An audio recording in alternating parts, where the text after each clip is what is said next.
जो हिमाचल में जिस प्रकार से झूठी गारंटियां दे करके उन्होंने सत्ता हासिल कर ली, इस प्रकार से मध्य प्रदेश में भी वो प्रयास कर रहे हैं। लेकिन मध्य प्रदेश की जनता निश्चित रूप से, मुझे पूरा भरोसा है कि इस प्रकार से झूठी गारंटियों पर नहीं जाएगी।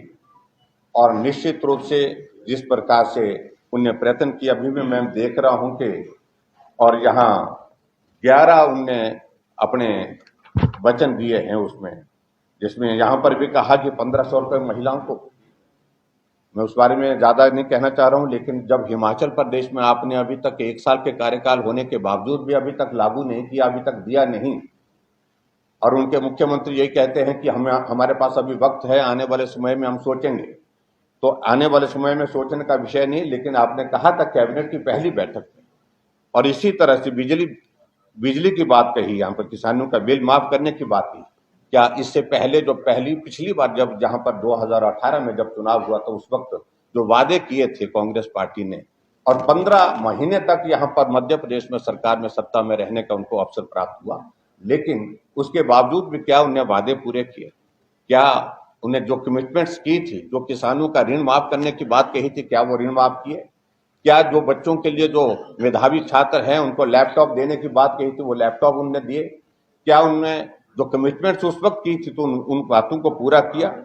और उसी प्रकार से जो 11 कमिटमेंट्स यहाँ पर उन्होंने की हैं, मैं ये मानता हूं कि उसी तरह का प्रयत्न है जिस प्रकार से हिमाचल प्रदेश में गुमराह करने का उन्होंने लोगों को प्रयत्न किया है, प्रयास किया है, उसी तर्ज पर यहाँ पर मध्य प्रदेश में भी लोगों को गुमराह करने की कोशिश कर रहे हैं।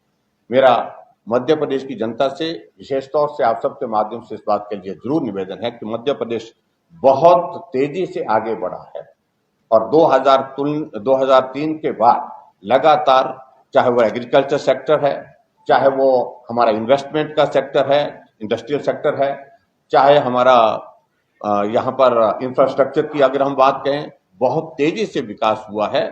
और निश्चित रूप से उस सारी चीज के लिए अगर श्रेय जाता है तो भारतीय जनता पार्टी की सरकार को जाता है।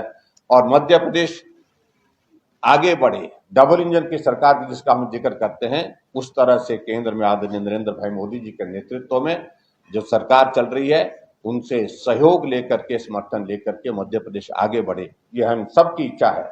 और आज की इस पत्रकार वार्ता में सिर्फ मेरा विषय इतना ही था कि हिमाचल प्रदेश में झूठ बोल करके सत्ता हासिल की, और उसके बाद उन गारंटियों के बारे में अब लोग चौक चौराहे पर पूछ रहे हैं। और सिर्फ 11 महीने के कार्यकाल में कांग्रेस पार्टी की लोकप्रियता का ग्राफ रसातल में चला गया। ये मैं आप सबके बीच में कहने के लिए यहाँ पर उपस्थित था। धन्यवाद।